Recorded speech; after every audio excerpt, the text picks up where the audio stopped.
Heyo, welcome to Hey, OmniBros. Hey, Bat Cato, how are you?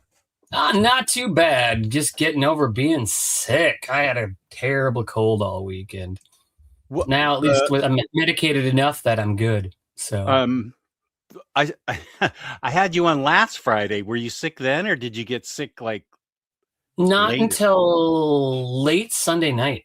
Oh, and you're feeling better now, though. Yeah. Yeah, I just Um, worked from home all week versus going to the office and infecting everybody else. that was kind of you. I I got know. this. Ooh, you did get the reprint. Or is that the Yes. first print? Sorry. That's probably the reprint. Printing. Yeah. Yeah. This was from Midtown Comics. This was the only. Wait, was this even from? No, I got it off of eBay. Because I Okay. got two other covers that were kick-ass.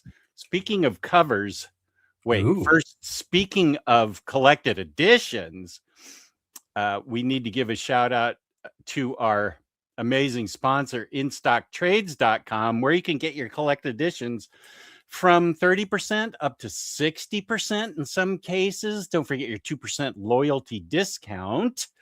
At the end of every month, we give away a free $50 gift card to InStockTrades.com. Over $50 or more in an order gets you free shipping in the US. Fabulous customer service, fabulous packaging. That's InStockTrades.com. Yeah. Uh-oh, where did the... Here it is. Okay. We could So do the whole show behind that, you know. we can do what? We wouldn't even have to comb our hair, you know. We could have just sat behind that logo the whole time. It'd be like this. Hey, how's it going? You can see my hair though, right here. Where am I? I feel scared. No, I don't know. Okay, wait. What's your voice reaction to this? Have you seen this? Wait, hang on. Young Jess, let's see here. I have to get to my controller thing, and I have to change it to a go. Oh boy. I don't know why. I shouldn't even show that. All these are like pictures or clips of me for some reason. Why, except for this one? Oh, but wait, there's also there's a great one of him. Here it is. That's in case Kane's in the chat. I haven't looked in the chat yet, even. Okay, yeah, I was talking about this. I got this off of eBay, and this is for OmniDog's Vault, a tangent, because I got, let me highlight myself. I got two covers to make sure it was worth the shipping that I got for Assorted Crisis Events. So I got this by Sozumika. Oh, yeah. That's from the new Siren series that just came out. Yeah, I read that one. Oh, okay, good. I'm going to read it too, but I think this is Boss. And then I just stumbled upon this by Frank Cho, which I think is Boss. Is she missing a hand? Oh, no, she has her hand out and has a glove on. I thought the same thing. It looked like it was a nub. I thought the same thing. I go, couldn't he be bothered to try the hand? And then I saw where it was. Yeah. The Peter David version of Black Canary, where she gets a whip hand. A hook hand, yeah. So yeah, I can read now. Can I just read Assorted Crisis Events by itself, or do I need the trade? Any issue you can just read. They're all standalone stories. Okay, because I did. I think I told you at some point that I got the trade. Maybe it was last week that I got the trade. You get the first 5 issues in that one. So, but yeah, there's some really, really, really good issues in that. I'm excited to hear what you think about that. What was there was a great new one that I read this week, Narcos. Oh, it's, I know. Very different than the show. It's Doug Wagner's new series. His last one was I was a fashion school serial killer was his last one. And of course he did plastic, plush, vinyl, click click boom. And so the series is basically a blogger who has this murder blog that he writes about serial killers. And of course, he's like referencing all of the serial killers from his other comics. So he makes it into one big universe, you know. And but he is onto a serial killer who seems to move into areas where there's another serial killer and impersonates them until he gets them caught, and then moves on to another one. That's and I'm a like, cool great concept. idea. Yeah. And and his art style, the art in his books are always kind of fun, and they're not like real gritty, and even though they can be very graphic at times, like blood wise, but it's just kind of like almost like a darker Archie type look to everything, and it's got humor and seriousness in him, and a lot of heart. So it's always kind of fun. So. Okay, cool. But yeah, I love the first issue. That sounds really promising. The reason I showed these covers is because after the show tonight, I'm actually, now that it's almost the middle of March, I'm actually going to send my favorite covers. I'm going to send all my covers from last year, which is about 90 of them, to James, who's going to turn them into a slideshow for me. And then when he's made that, then I can make my video. I've only got 13 of my favorite graphic novels, my favorite books, so that'll be a lot easier if he wants to do that, because I can't figure out if I should just be showing the covers. Like I think I posed the question to you maybe last week or a couple weeks ago. Yeah. Covers or me, or maybe me and the covers somehow. So I thought that you could even if you just did, featured you in the beginning and the end of it, and then you could do voiceover during the cover portion of it. I think that would be fine. Okay. Well, I've already got him to say he'll do it all, so I don't want to let that opportunity go by. Thumbs up to James. Right on, super producer James. What up, Harvey? And we have okay, here we go. Oh, Bunk's here. So many great comics right now. Just reread issue 1. Have you read this? Florida Cocaine Hippopotamus Massacre was fantastic. It's crazy, over the top, and just it was. I'm very anxious for the next issue to see if it can hold the momentum and not just a gimmick, but it was a lot of fun. James agrees with you that it was amazing. I need to get you and Bunk on the singles show, hot singles in your area.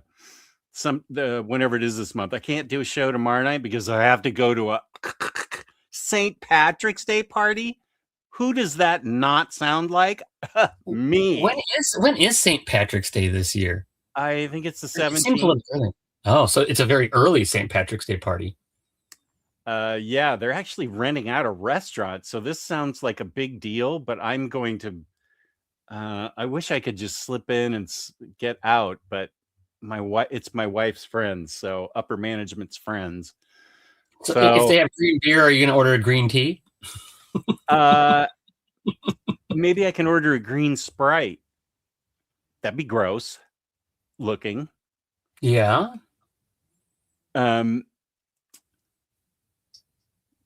Hey, Super Laugh Hard. Good to see you, buddy. Ash Nightable, good to have you here. Oh, you're still madly in love with Farrell. I'm glad you're digging it.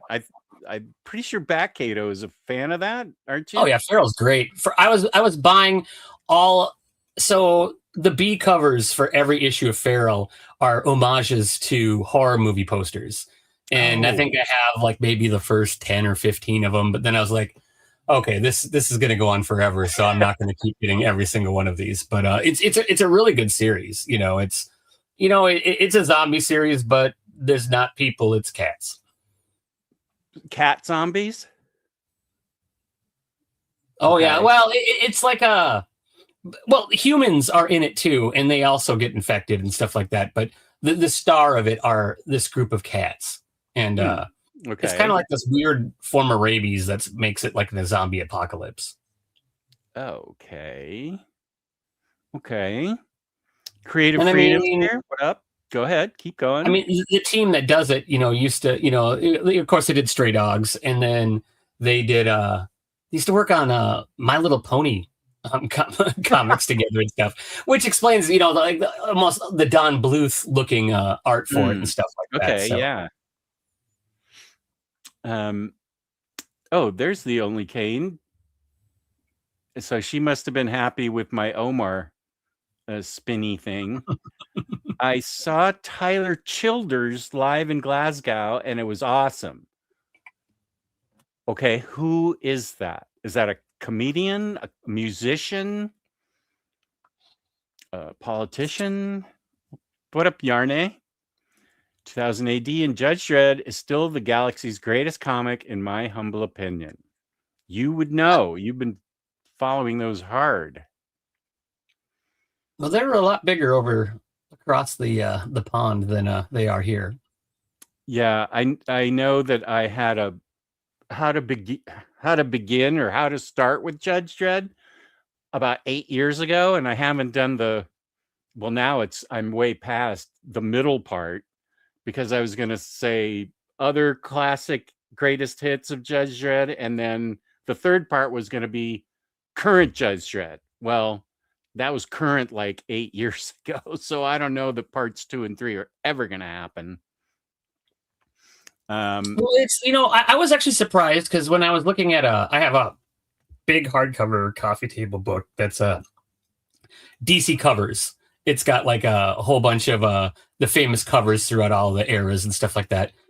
And I didn't realize they call the era after the Bronze Age the Steel Age. And you don't hear people refer. Yeah, in their book, the Steel Age basically runs from like 86 to about the time of New 52. And I was like, I've never ever heard of that. I think they maybe made it up for that book, but I think they might be the only ones that I like the idea of there's something that modern doesn't start almost 40 years ago. Well, that's true. I mean, I have seen references to the Copper Age, which I guess you could use. Bronze and copper, they're kind of the same. I think they have to have something a little more different to differentiate from copper and bronze. They're both kind of brown. Why is that monstrosity in the background? I think that's Paddington. Geo left it for me. Is that Paddington or is that something different? Yeah. I don't know. It looks like it's going to eat us. I know. Yeah, running. It's got teeth. I don't remember. I don't remember that Paddington showed his teeth like that. Maybe I don't know what it is. Yeah, it looks like human teeth. Yeah, it does. It's like the creepy Sonic that they had to redo because everybody got creeped out by his teeth. Oh, I do remember that controversy. And I loved when they made that like Chip and Dale movie on Disney Plus, where they actually had like a convention, and one of the people at the convention was Ugly Sonic. That got in the movie. Was that the Rescue Rangers one that had all the IPs in there? Yeah, it was animated. Yeah, it was live action. Oh, okay. And they were computer animated. Okay. I don't know if I haven't watched all of it, but the boys were watching it. I remember, and I saw the part that had Ugly Sonic was at a convention signing things, and I thought that was pretty funny. So good to see you. Your buddy Mark has a cool voice and vibe. Hello, Mark, says Super Laugh Hard from Scotland. So he's digging you. Thank you. Thinks you're a good addition. Ash got the Assorted Crisis Events newspaper issue in this weekend. It was amazing. Nice. It's really good. You're going to like it a lot, especially with your whole history with comics. The more eras you've read from, the more you'll appreciate it. Okay, good. CNSSS is here. And Peter, I actually have an answer to this question, Peter. This is what I'm going to vote for in the Marvel reprint poll. Wait, did I already? I wonder if I already voted. Well, I'll find out. It's not Google. No, I don't think I've already. Oh, I know. It's going to be in the address is going to be in my other account. This is the OmniBros account. I think James probably has already posted. If I ask him to, James, can you please post the Marvel reprint poll web address? Thank you. Oh, is this the Beneath the Trees gal? No, Samantha. Now, the final issue of the new series of Beneath the Trees was this week, and that was fantastic. It was so unhinged. Did you read the first one? I did, yeah. I still can't get over the fact that like they're out in the woods and they'll be like a real bear, even though like she's a bear but she can talk, and that bear is like a normal bear that just lives in the woods and doesn't speak English. And they'll have like dogs and stuff like that. Wait, it's Chopper. Wait, whoa. Thank you, Eb. It's Chopper from One Piece. It's Tony Chopper. Okay, don't know who that is, but I'm glad it's not Paddington or the Samantha from Beneath the Trees. Oh. Okay. I know nothing about One Piece. I know no piece. I don't either. Tyler Childers is an American artist, musician. Okay, good. Jesse said, this is what I'm going to vote for in the Marvel reprint poll, and it went to an ad. Oh, sorry, Matt, you missed it. I just said who it was.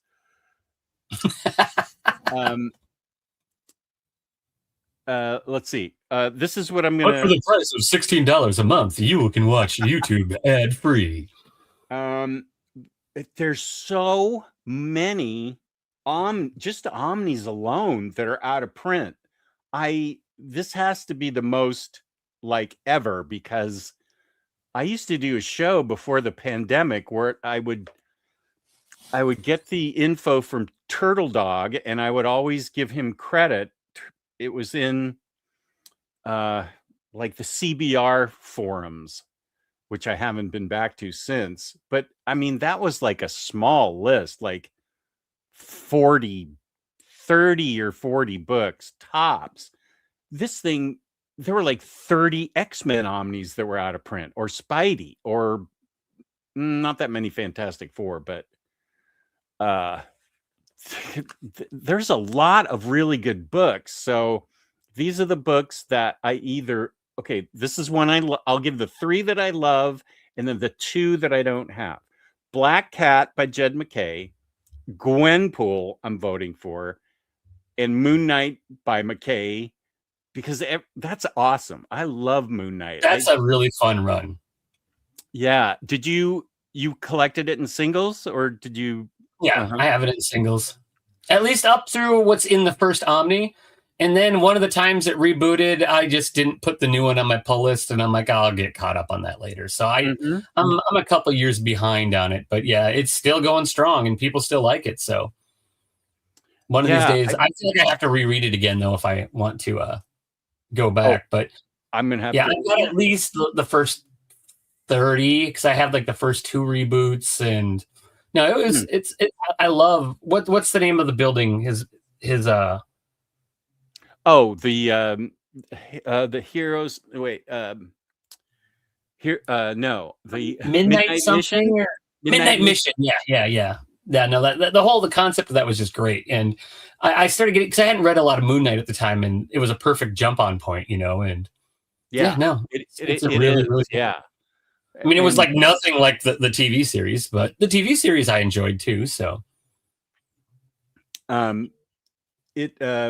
it's a great jumping on point, and I think Max is, well, I definitely know Max is the one that turned me on to Jed MacKay and No, I knew Jed MacKay from Black Cat, but Max is the one that told me McKay's Doctor Strange was good and that his Moon Knight was good. And I feel like Max and I were going to read Doctor Strange together. So I'm sure he will let me know. So those three I own, but I don't own Spectacular Spider-Man by J.M. DeMatteis, and everybody says that's awesome. And Hulk by Peter David, Volume 1.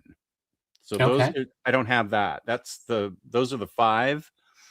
And AS, yeah, I mean, Cosmic Ghost Rider, I don't know that there's a whole lot of people clamoring for it, but that's one of the books that is getting $200 for a copy. Secret Invasion's getting $200 for a used copy.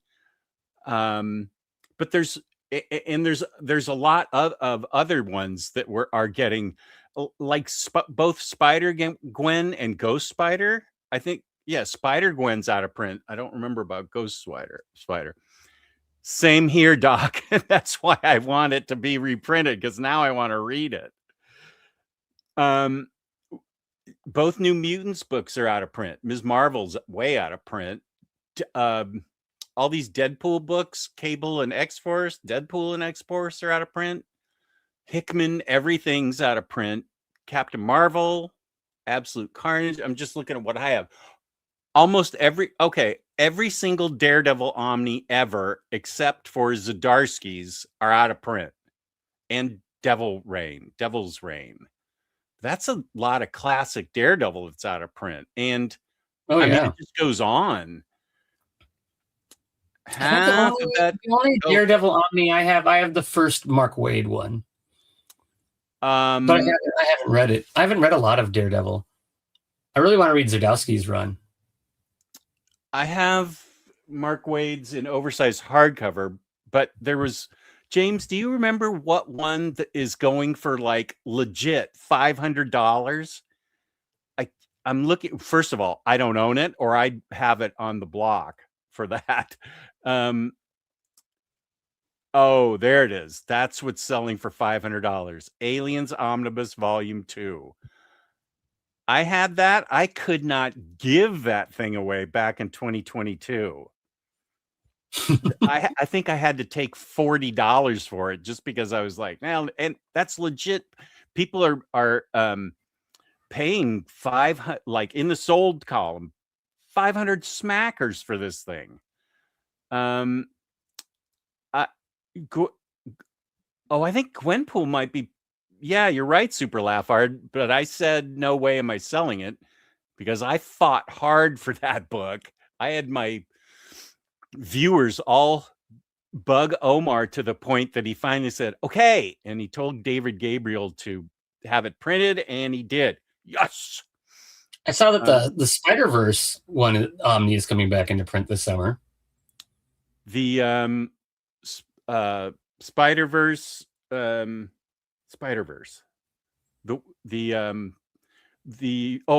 big one with the really big one, Spider-Verse, and another Spidey event. I don't know what else in it. I think it's just called the Spider-Verse Omni. Okay, I think my copy has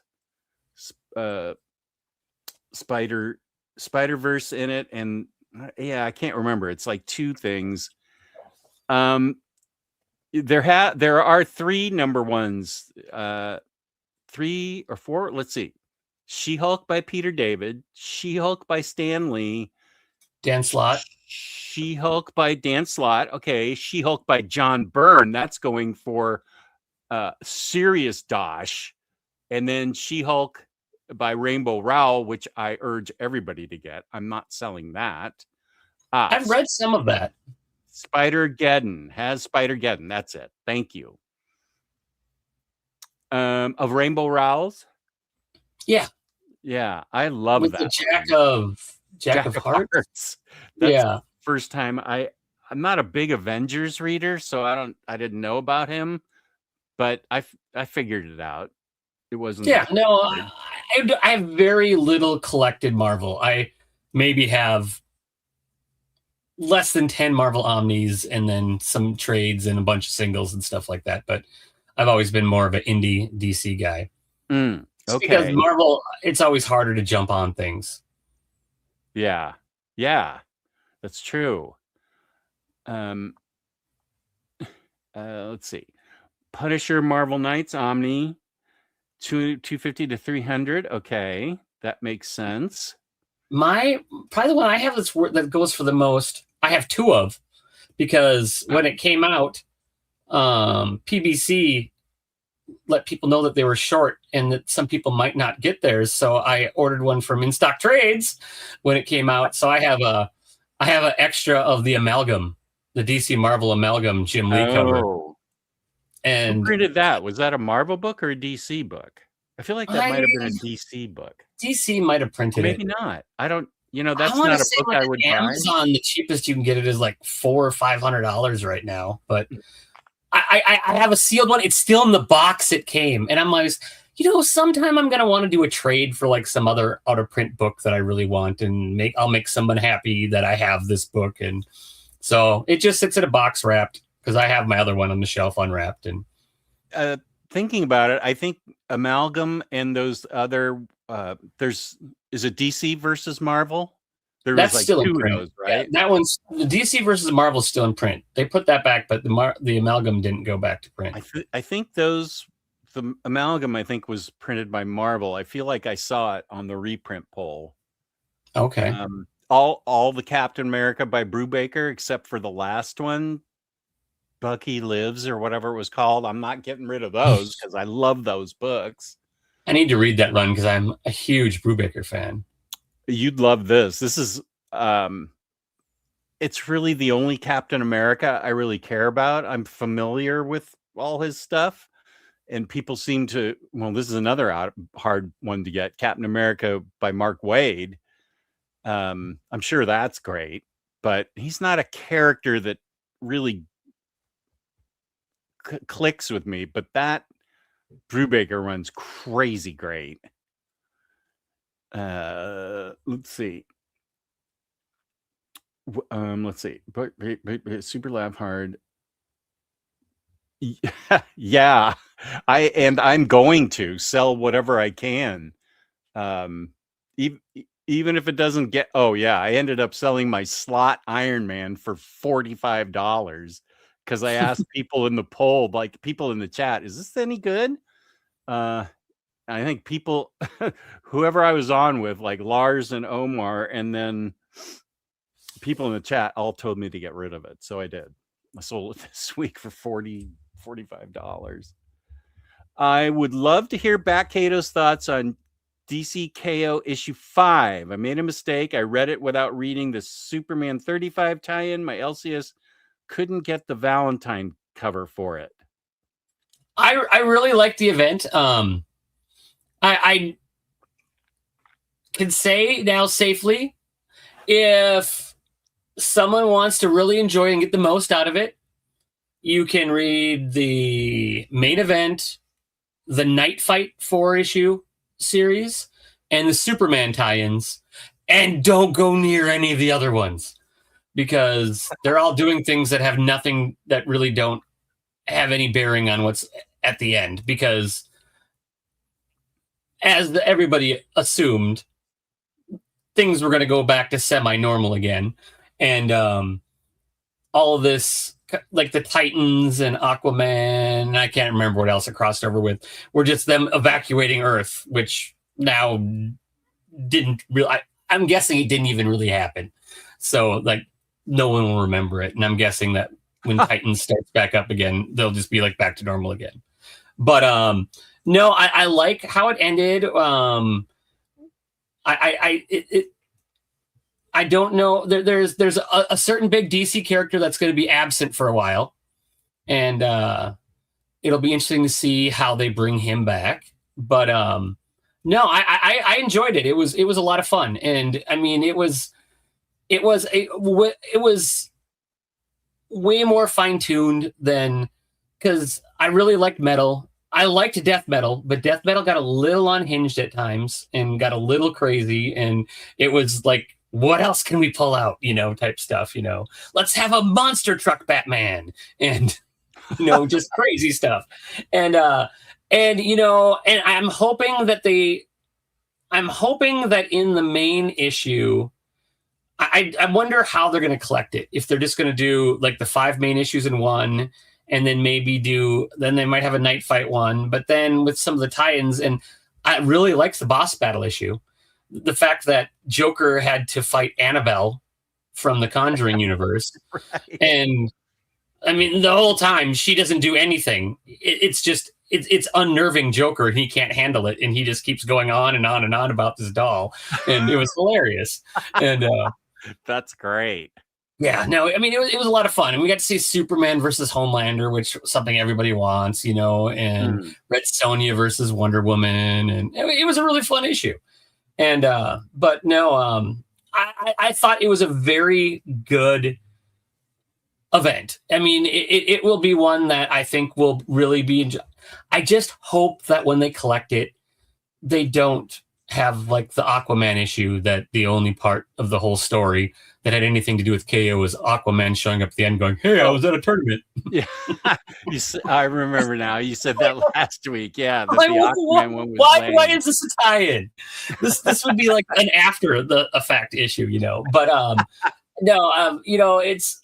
I know that they'll have all the Titans with Gem World and all that other stuff, and that will all be in an Omni someday, and that stuff's all fine. But most of it's just unnecessary. But the core story was really good. Awesome. Here is the thank you, James. Here's the voting, the address for website for your votes. You get 5 votes on this. So I don't know, maybe I should make a video on this, or I haven't done anything recently, so I really should. But yeah, this is really good. He and Very Fine and Peter went to, and they had a couple other people like Jim. I'm not familiar with who Jim is, but I know James was also a big help in that. So there's a lot of people that put a lot of effort into this. Well, people really enjoy this. Heck, I don't collect Marvel Omnis, and I watched you guys' video for that. So. We had fun. Well, I was sick, and I'd watched all of YouTube already, so. All of YouTube. I'm Creative Freedom. I might go to Baltimore this year. I can't go to Heroes. I'm not going to go to New York, certainly. Kane's already told me I shouldn't go because of all the people. But I think if that's Baltimore's, if it's got a lot of cool guests, then I'll go. I should see who's on the guest list for Awesome Con too. I totally flaked last year and missed a chance to get a picture with Ming Na, my favorite actress. Or actor, sorry. Favorite actor. But I don't know if she's going to come back now. Oh, and I meant to highlight this from Safar. That is a really nice sentiment, Safar. Thank you. Here's JD. How you doing, Juice Dragons? Good to have you with us. What surprised me, were all the X-Men Omnis, like Claremont's 1 through 5?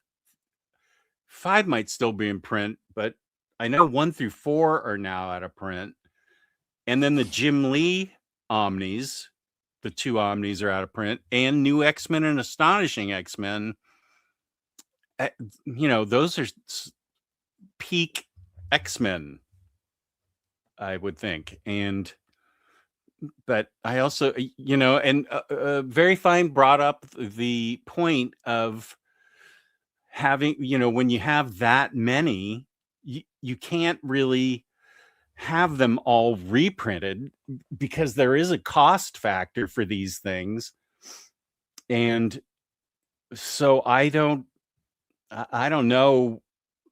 I'm not in a position to even suggest when some of these things could be reprinted.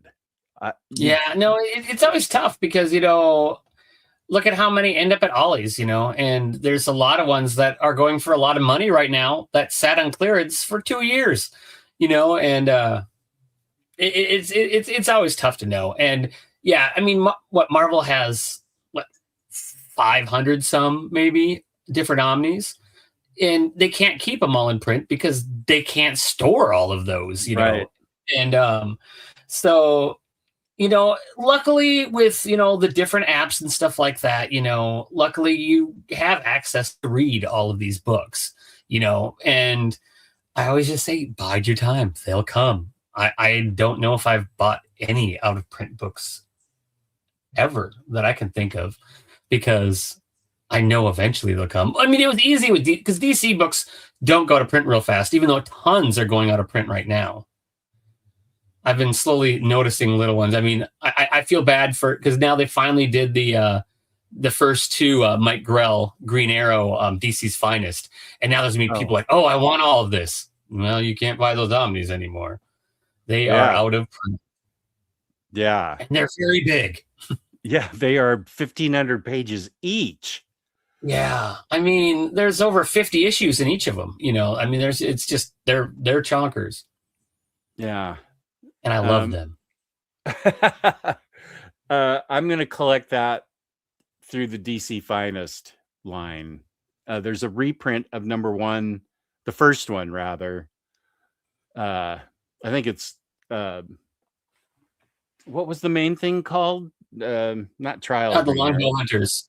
Yeah, that one's coming. I think that might be this month that it's getting reprinted. That's getting reprinted. And I think that the Trial of Oliver Queen was the one that just came out. I just got that one. See, I like that series so much. I almost bought the DC's Finest for him, but I was strong and I held back. Because it's got the Question Detective crossover in it, and that's not in the Omni. Yes, Mark, but that's in your Question Omni, so you don't need to have it that way. So I was strong. I get the inner struggle totally. We just like stuff, and it's just fun to have stuff. Yeah, and it's fun when stuff comes, and to hold stuff in my hands. Yeah. I have 2 sealed copies of War of the Realms, and that's a whale. It is. Okay. Well, I'm not selling mine because I want to read. I need to read Jason Aaron's Thor, and then I want to read that. So, all 3. I just bought Tomb of Dracula 1. I feel like 3 months ago, and it's already out of print. So, with some of the Marvel ones, they go out of print within a week of them being released. I always tell people, if there's a Marvel book coming out that you think that you want, you should probably get it when it comes out, because there's no telling. I mean, there's some that stay, like I've got the Donny Cates Venom. That's probably going to be in print forever because that's a really popular one, and I think that's been a huge seller for them, that they can just keep that in print. But I think even the first Marvel Zombies was on the list now, and yeah, I was like, oh, I do have an out of print Marvel one now, because I don't remember seeing. Because I have Miracle Man and Howard the Duck. And Howard the Duck, the original or Zdarsky? The Zdarsky one. The original one is out of print of Howard. I thought, I was thinking of something else that was really out of print. There's a number of Spidey, X-Men. NFL Dude just said a pair of Punisher Max sold for $600 less than a couple weeks ago. Yeah, that's Garth Ennis, isn't it? Punisher Max. I think it's. Wait a sec. I think he did Marvel Knights and Punisher Max. Oh, what am I? The other Punisher Max, I think, was Jason Aaron. That's a Punisher Max. I think it's Punisher. I think it's Punisher Max and Punisher Marvel Knights. But I also don't know because I'm. Yeah, I want to read that at some point in time because I love Ennis, and I'm going to finally read the last Omni of the Boys before The Boys comes out because I have to finish that. Because I can never read too much of that at once because The Boys is a lot and it hasn't aged as well as some things have. but it's still fun. Oh, that's interesting. Yeah. But I read it in oversized hardcover that I have. Yeah, no, I've got the 3 Omnis, and then other NS I've got the Absolutes for Preacher, and then I've got the Hitman ones and his Hellblazer. I think that's all the NS I have, which is a lot. So yeah, I'm set. Oh, hey, Carl, how's it going? Evening, everyone. So many great current indie comics. 2026 has been off to a great start. It has, and you know, with especially the Vertigo stuff coming back, I mean, it's good. And I saw that Boom to help get themselves back on the map again, because Boom is kind of fallen off, and they don't have a lot of titles going right now. But they're returning to their ability that comic shops, LCSs, can return unsold copies for a refund. So it's going to promote them to stock more Boom issues, versus, you know, only getting what people are putting in their pull boxes and stuff like that. So, because I know that there's going to be a big Something is Killing the Children event later this year and stuff like that. And I think they have some new series starting up that it'll be nice to maybe get Boom, because during like COVID and stuff like that, they were the number 4, and they're nowhere near number 4 right now. Oh, okay. I need to get Carl and Bunk and you and Sean back on. Wait. Were you on something? Sean had to leave early. Yeah, he left early, the one that we did. You that's what I thought. I thought it was you guys. I need to get Jake on, because I'm interested in getting him on, because it's the Absolute series from DC that got him back in to collecting singles. So I'm interested in that perspective. And I feel like there are a couple other there's people that I have upstairs. I know that Batmantha has collects single issues, but I'll have to think. My list is upstairs, but yeah, I want to keep that going. It's fun. Yeah, that was a lot of fun. That was a great episode. Luna did Marvel versus DC. Oh, Lunar, if I'm not mistaken. That was why it did not appear in the poll. Okay, got it. Thank you. Correct. Same with me. I'll tell you what. I'll tell you exactly what books I'm Silver Surfer by Allred, and whoever wrote it. Who wrote that? Dan Slott. Black Cat, not selling that. Not selling Gwenpool. Not selling. Yeah, there's some Spidey books you could convince me to sell. I don't think I ever want to sell my Daredevils, because I love all those books. My Hickmans, not going to sell those. Punishers, they're too hard to. They've only gotten a few, even like one reprint. I don't know, but I don't want to, like the Ennis and Aaron Punisher, the Remender Punisher, that I don't even know if that's in print. So I don't want to get rid of that. I'm not going to get rid of Ms. Marvel. For the right price, you can have Tomb of Dracula Volume 1, because that's the one I'm probably never going to read. Yeah, I was tempted by that one, and then I just like, no, Mark, you're probably not going to read that. You think, yeah. But it's old, and if I'm in the right mood, like, so I have like the DC Finest Horror, and I really like it when I'm in the right mood, but I have to be in the perfect mood to read that. Otherwise, I read like 2 pages and I'm like, no, I'm going to give me something else. And a lot of Wolverine is out of print, like books 1 through 5, all new Wolvie.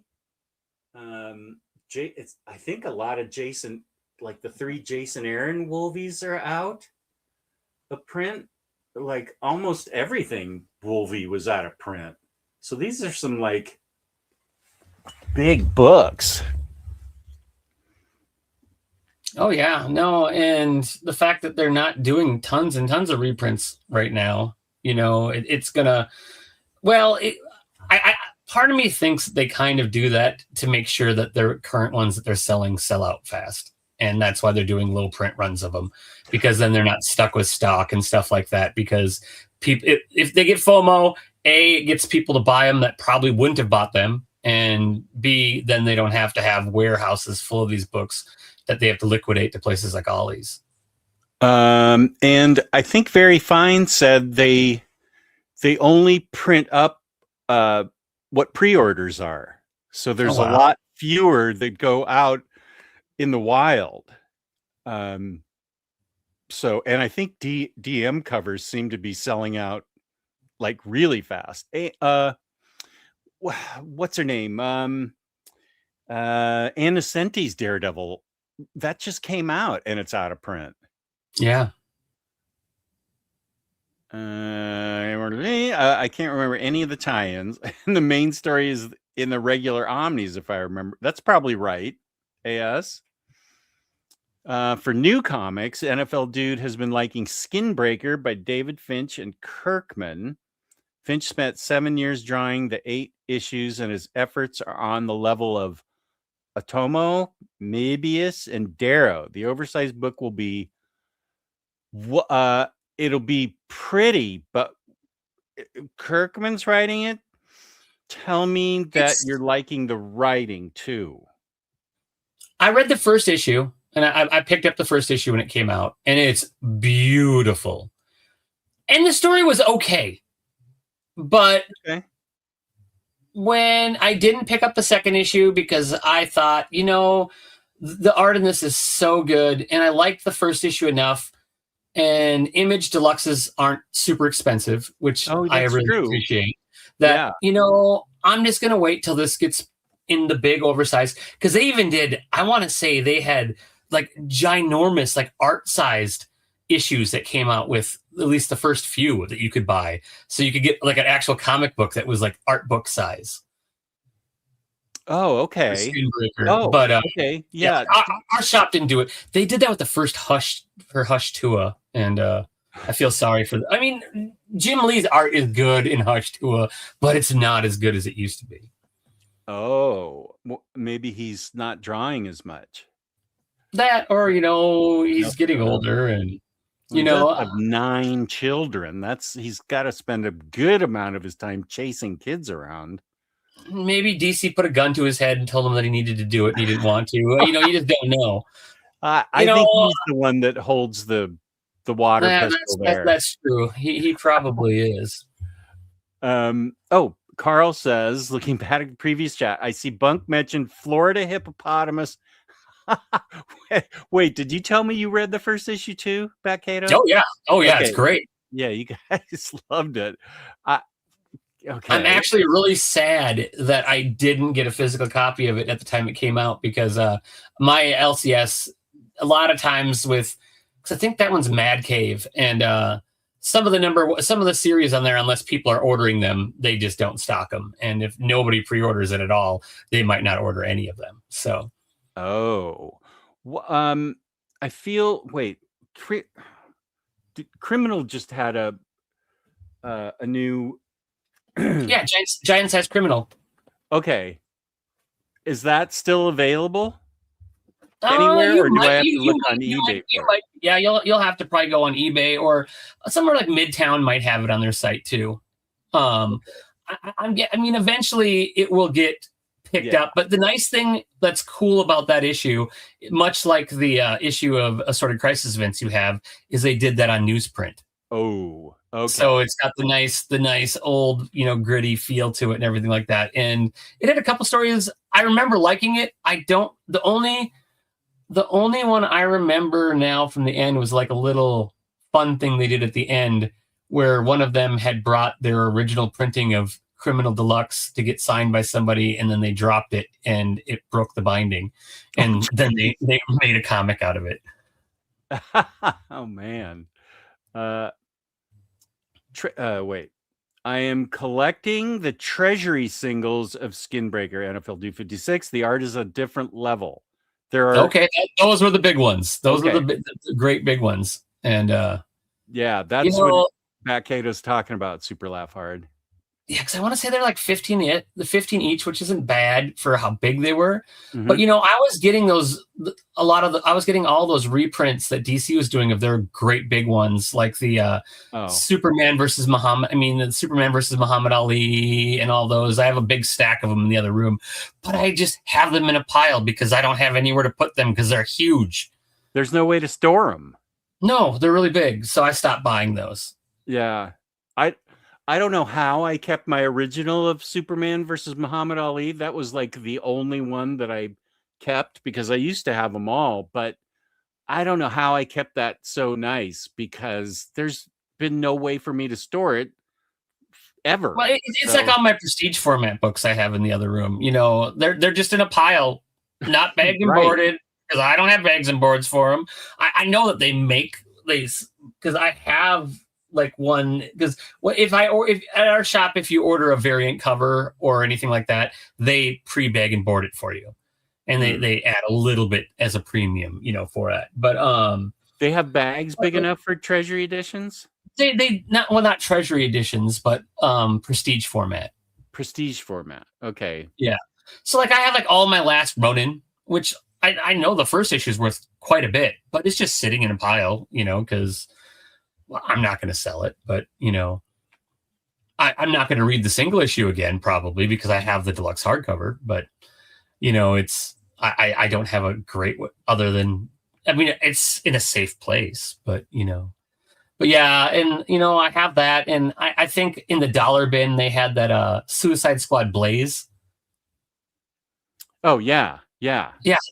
So I got all the issues of that for $3. So I have that in the pile, even though I still haven't read that one, but one of these days I really love that one. Awesome Con is here in Washington, D.C. Oh, the cast of Firefly is having a reunion at Awesome Con, and they are going to make oh, wow, that's a big announcement. Nathan Fillion's been doing TikToks and maybe on other things, but that's where I saw them, where he keeps going to all the cast members' houses, and they're like, "Is it time? It's time." And they've done it for all the cast members, like Summer Glau, the lady that was the concubine, Marina Baccarin? Not the preacher because he died. Oh, that's right. But yeah, I'm very anxious. It's been so long, and I don't think Amy's ever seen Firefly, so I'm actually going to have us with the two with our boys watch all of Firefly again because I think that's a great idea. And there's not a lot of episodes, and then they get the movie, which kind of just is the first couple episodes over again with a little more. Okay. Marvel really needs to make a handful of Omnis truly evergreen. Claremont Uncanny, Miller Daredevil, Brubaker Cap, etc. Miller Daredevil, I feel like Very Fine said it was on its 5th or 6th reprint. But yeah, they've printed that one a lot. But it's out of print again, so.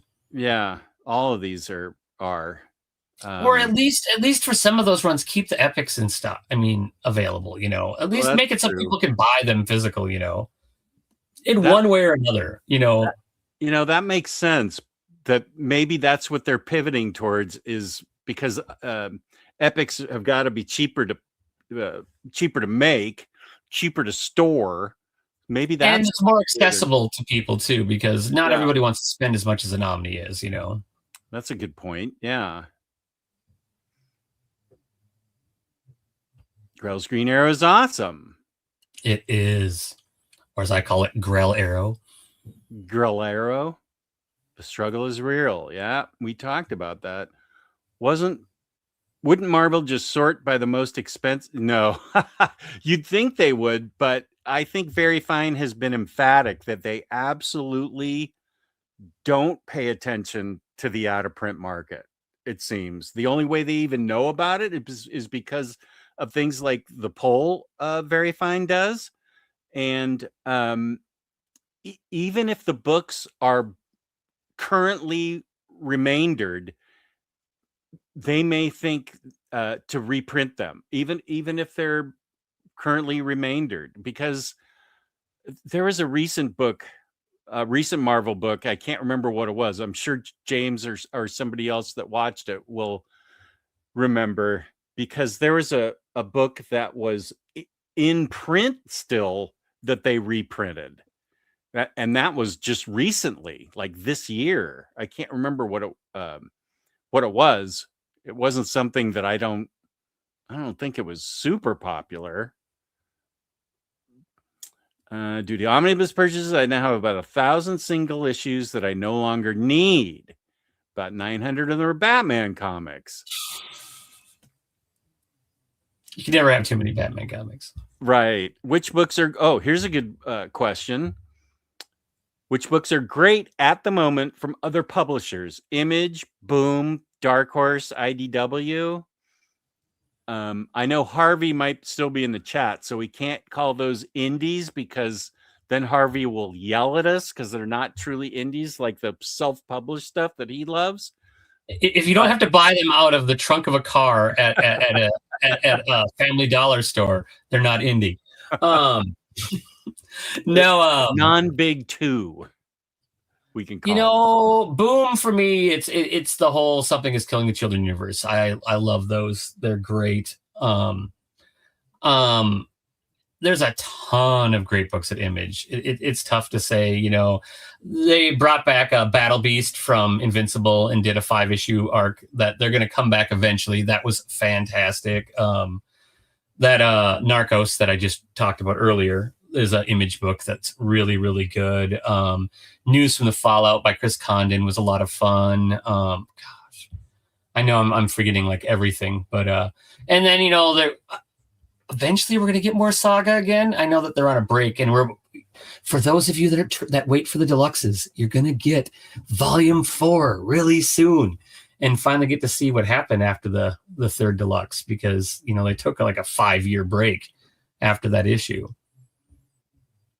But other like Dark Horse has got tons of great like horror stuff. I really like a lot of their stuff that's been going on. IDW, mainly Beneath the Trees Where Nobody Sees, is really good. Now they have the IDW Dark, where they're doing some like known IPs. Like they have a Sleepy Hollow comic that is like a continuation off of the Sleepy Hollow movie. They're doing prequels to Event Horizon right now. And the first issue of Smile came out, which is off of the Smile movies, which I really liked. And they're about to do a Quiet Place comic. And there's a couple other ones, too, that are interesting. And the newest Godzilla series are supposed to be really, really, really good. So that's cooking. And then, of course, Image has the Energon universe with their Skybound imprint, which is one of the biggest selling things right now, too. And that's so much fun. I mean, I'm not a huge Transformers fan. I liked Transformers, but I didn't have cable until I was in junior high. So I got to watch GoBots, which was like the lazy Transformers, like the toys. You just it'd be a robot and you folded him down and then he was a car. Versus, the Transformers, you had to do all these things now that makes us never want to buy them for the kids, because then they make us transform them all the time for them because they can't figure it out. In fact, we still have several boxed Transformers in the bedroom that they haven't gotten, that we've had for years. Oh, those are probably worth some dosh at this point. I don't know. Okay. Super Laughard says the whole Ghost Machine output has been great.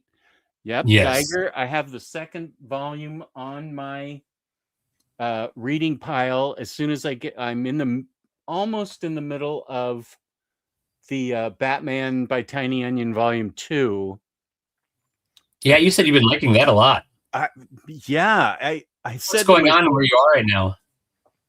I think that the just a sec, I'll grab it, because I think that the instigator, the aggravate. Oh, I'm past halfway. The magistrate. The magistrate is on his own right now. I'm right at the beginning of Fear State Part 2. And yeah, the magistrate is on his own and going rogue. So I've really, I keep telling myself, this was last night at like midnight. So I should have already been in bed for an hour by that point. And my neck was already hurting from reading like this. But I couldn't stop reading because I wanted to see, okay, fine. What's what's Harley up to? What's Poison Ivy up to? Oracle, Miracle Molly, whatever. All this stuff is really well written, and you said in the when we were talking in my Discord, how many interesting new characters Tiny Onion has introduced. Mm-hmm. And I agree with that. He's really introduced a lot of cool characters that I hope have staying power. I don't necessarily know that Matt Fraction has to pick them up in his run, but maybe Detective Comics could pick up like Punchline. What we need, somebody. Yeah, we need something like when Tinian did his detective run, where it was like the extended Bat family, for the most part, the rise and fall of Batman, where they used a lot of other characters. We need someone to do a Bat series that then utilizes, we get like Clown Hunter back and Ghostmaker and Miracle Molly, and because Miracle Molly's shown up already for you, right? Yeah, she's converted herself to helping Batman at this point.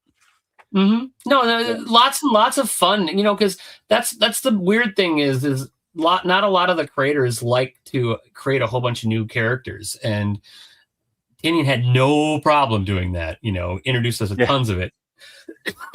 And I know I was collecting really hard. I mean, I think for his whole run, I have like the A and B covers and most of the 1 in 25s, and for his whole run, that's a lot. Most of it, yeah. It was. I used to. It used to be bad. I used to like hope that I got out of the comic shop for $100 each week, and now it's much, much better. I get that. I think I'd like to finish this really soon because I think I could make a video on why both books are so important, Volume 1 and Volume 2, and also why Volume 2 is they're both equally important, but Volume 2 also, Poison Ivy, the G. Willow Wilson series, came out of Volume 2 and her issues with the gardener and stuff. I'm finally starting. I haven't seen the culmination of it, but I get where where the problem is, where the tension is, where the issue is currently with Poison Ivy in Gotham, and also the Harley Quinn by Stephanie Phillips run, which was fantastic. That also springs out of Fear State because Harley is like practically a member of the Bat family now. I mean, she calls herself that in this, so maybe she is. But now I can finally, because I read Stephanie Phillips' run, I feel like 3 years ago, and I've been reading Poison Ivy for 3 years now, and I just kind of went, oh, okay, Fear State happens. But now I know exactly what happens that leads to the beginning of those books that help me understand a lot better what happens. So you might get excited. We've seen very little of her, but it sounds like the Harley in Absolute universe is going to be on Batman's side. Oh. And there's even a few rumors that she might be Robin. Oh. I haven't seen her yet. No, I think I told you in the chat that I got Volume 2 of Wonder Woman, Absolute Wonder Woman, Batman, and Superman in. So I think she shows up at the end of that, but we've only seen like her on a couple pages so far total. Okay. So we haven't seen a whole lot of her.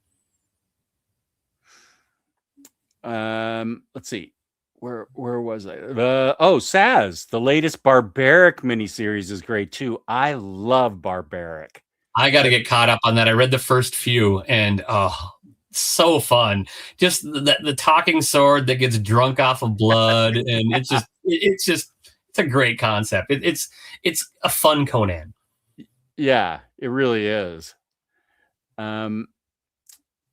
AS. This is what's on my current pull list, and I like them all. Image, all Ghost Machine, Dark Horse, Red Book, and all Mignola minis. Dynamite, Space Ghost, IDW Twilight Zone. That's good to know about Twilight Zone. Twilight Zone's been pretty good. I've only read a few of them. I really liked Dan Waters did the first issue. It's a different author for each issue. And it's done in black and white, like the series. And I've heard great things about Space Ghost. I've been actually wanting to check that out. Red Book, that's the sequel to Blue Book that Tinian's doing. Oh, okay, good. Okay. And Ghost Machine's fantastic. I haven't read any of the Tomasi stuff, so like the Hornsby and Halo and the Rockefellers. I have not read those yet. And I haven't, I keep meaning to start Redcoat, but now that the deluxe is close,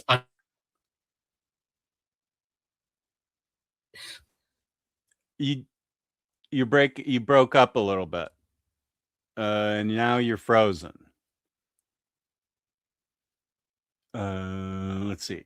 I'll get to some comments while we see if Bat Cato can return. Can you guys hear me? Am I frozen too? Bat Cato is frozen. Am I frozen, or is it just Bat Cato? Oh, okay, there we go. Am I back? Okay. Thank you. Okay. You froze at the deluxe of Redcoat is coming out soon. Soon. Yeah, no, I was just saying that the deluxe is close enough that I'm just going to wait and read it there, because I loved Geiger and what's the something Street, their horror book. Where's my tablet? So Ghost Machine's horror book? Yeah, it's something Street. Why can't I remember the name of it? Hyde Street? Hyde Street. Yeah, Hyde Street's a lot of fun. Because that's a lot like I've been this week I've been reading I have my deluxe for Images Creep Show. Oh yeah, I think I have that. That's cool. And I mean, have you seen who does the stories in here? I think that's why I bought it, but I have zero recollection now. Chris Burnham, Paul Dini, the Francavellas, Kyle Starks, Steve Orlando, Garth Ennis, Phil Hester, Michael Walsh, Dan Waters, Zoe Thorogood, Nick Dragotta. That's right. And they're really fun. And they're just short stories, because this has got 10 issues in it, and each issue has 2 one-off stories written by different, artist and writer, and they're just a lot of fun. Good. I have that, but I feel like it's a little further down the list than the Geiger. Oh, it's one of those ones. It's a good one just to have on the side, that when you have 5 minutes to read something, you can just pick up and read a self-contained story, put your bookmark back in there, and put it down again. Heck, it could be a bathroom book. Okay. Helen of Windhorn, hardcover deluxe came out this week, and I can't recommend that book enough, especially that edition. Beautiful book. It's bigger than like a DC deluxe. Am I right, Carl? It's almost like a library size. Yeah, it's like the Dark Horse Library editions. So like if you have like the Umbrella Academies from them, probably the same dimensions probably as like the Harrow County or the what's my giant sized Hellboy one. Yeah, that size. So, it's a little shorter than an Absolute, I think, but quite a bit bigger than a deluxe. Okay, well, that's good. I can get that because I read the book last year and I've already forgotten it. So I can get the deluxe and be happy. Here's my Discord. Thank you, James. Have you met Miracle Molly yet? Yeah, I have. I think he did an interesting job on creating her. And she's got an interesting backstory, like an origin, and then how she's, well, I don't want to spoil anything, but I'll say she has an origin that's interesting, but it's okay. Wait, it's okay. Her backstory she has a backstory and an origin. They're both really good. And I want to keep reading about her because I feel like there's a lot more to her because of the way she looks. I feel like it looks to me like she's almost got cybernetic implants, but maybe that's just the way her she's very cyberpunkish. Yeah, she's like really smart regarding that. And yeah, wait, here she is. She it feels like she has like a left eye that's cybernetic. Maybe she does, but she builds all the technology for the team she's part of. Yeah, so I've really enjoyed her. 2000 AD should be considered an indie comic, and good news, it is now being printed in America, so you can all buy it weekly. Do it, please. I will buy the collections. I can promise you that. The Transformer toys that came out during the Bay movies were rad as hell. Even I understand that slang. That's good. Starscream in Transformers gets beaten down like Air Star in Preacher. Wait, who's the one that turns into a boombox? Is that Star? Soundwave. Soundwave. Okay. Yeah, we actually, the only Transformers that I still have is I have Soundwave, and why can't I remember the Autobot boombox one? That's the Autobots. Are they good or bad? They're the good guys. Soundwave's a bad guy. Oh, Soundwave is the boombox guy? He's bad? Mm-hmm. Oh, yeah. I didn't know that. There's a red and yellow boombox guy on the Autobots, but I just can't remember his name. But I had the Transformer right over there. Next to that giant McFarlane. You remember in Death Metal when they made... you never read Death Metal? I've read Metal. Oh, I mean, no. It was in Metal. It was in Dark Knight's Metal. When they basically did like the Voltron thing where all of the they all like turned into one big giant robot. Oh yeah. I have the action figure that's like this big of that. Oh, cool. I didn't even know it got one. Yeah, I didn't either. And I just saw it on Slick Deals for like super, super cheap off of Amazon. And I think it was like a $60 or $70 figure, and I got it for like less than $20. So I couldn't say no. And then now it's sitting in the box over there, and I'm like, what am I going to do with this thing? You own it. That's fun. Yeah, I don't buy a lot of action figures. I have like all of the McFarlane Batman White Knight stuff, and I've got the Batman Who Laughs from Metal. And this is the issues or the figures? The figures. Oh, okay. But they just sit in a box. And like sometimes I'll give them, like I had the Batman Hellbat action figure, and I ended up giving that to Spencer, and he still plays that sometimes. Here's Yarna. Oh, Yarna has two. I read his other comment. He has two like serious comments because he's usually jacking me around like, what's your favorite Black Knight story? And that's obviously trolling me. I'm halfway through the first Young Justice Omni. It's extremely enjoyable. Fun cast and love Impulse. I hope the Wade Impulse series will get a collection. I have that volume 1, but I haven't read it yet. I've never read any of Young Justice. I know it was a series, but I was too old when the animated series was on that I never watched it. My last big DC animated series I remember watching is when we were in college. Batman the Animated Series was on. And before we would go to dinner each night, we would watch Animaniacs and Batman the Animated Series. And then we I remember Animaniacs. That was a great show. Mm-hmm. Don't want to spoil anything, but definitely worth reading all the Ghost Machine series.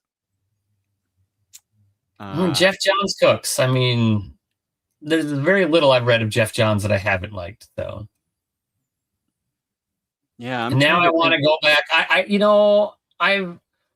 think in the Omnis I read up I got all the way up to where Blackest Night starts, but I'd already read the Blackest Night Omni. But it's been so long that I don't want to just read the third one, that I kind of want to start over again and read through those and then do all the connected stuff with the Gleason ones.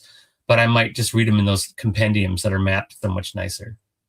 That reminds me, I haven't read his JSA books. I read them. So some of them came out in singles, but I haven't read these collected editions.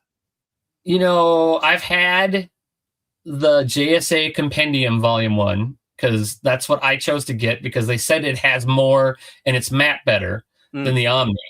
And that's been sitting on a shelf in the bathroom for a lot of months. And I think I've read like 5 issues. But I've heard there's a bunch of one-shots in the beginning that are a little harder to get through. And I think that once I get past that part and start actually getting into the story, it's going to be great. But I just have to motivate myself to do it. And reading in short bursts, I just need to bring that out of the bathroom and like bring it somewhere when I sit down and actually read it. But my to-read pile is terrible. Oh, dude, I have 2 rooms of to-read pile. That's why I'm culling so much, because I have to get it down to what I'm really, really, really going to read. And, I have to ask myself, am I really going to read, Tomb of Dracula one and the What If books and various Guardian books and other stuff? See, when I first started collecting, I bought a few books that I probably shouldn't have, even though I've made myself read a lot of them. But I'm pretty good about getting stuff that I know I'll read, and and just not going crazy.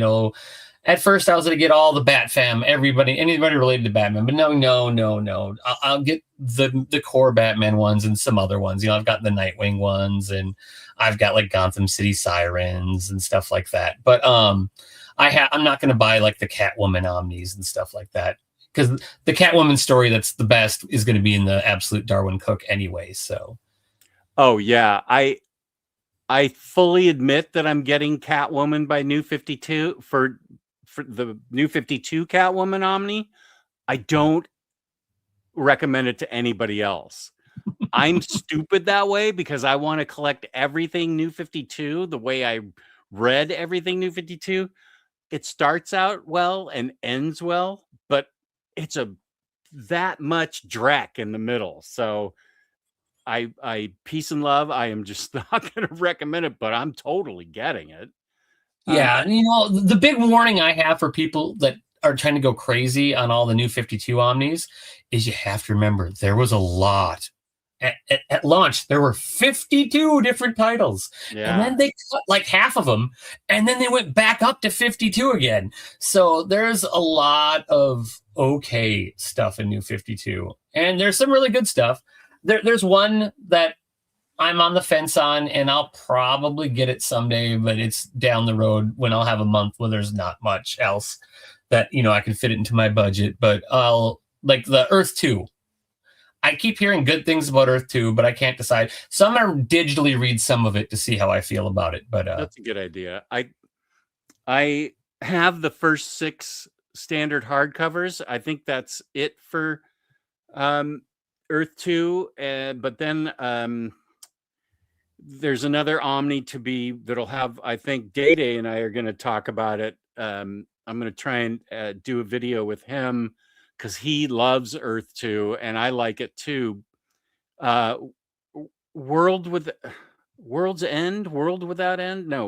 Future's End.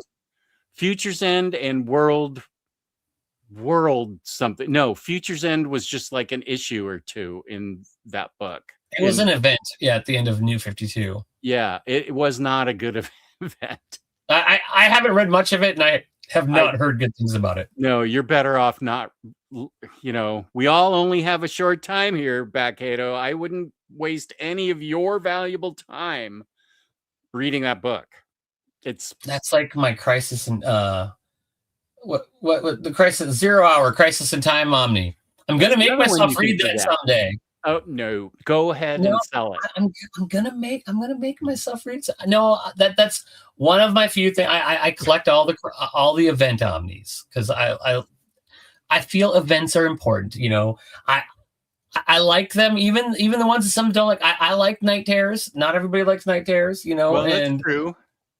at least we've had some solid DC events for a while now. I mean, because Absolute Power was pretty good, and they didn't have a whole lot of bloat for crossovers, so that's going to be a pretty lean Omni when that finally comes out. And there wasn't a whole bunch of just crud that got thrown in with it, but yeah, no, and we're gonna get they set the stage for the next event, which I'm guessing is going to be way down the line because we're going to get a big. All of the absolutes are crossing over this fall, but it's staying in the absolute, where the absolute people showed up in KO, but this will just be in the absolute universe again, and eventually we're going to get Absolute Crisis, and that will be interesting to see how that goes and how crazy that is.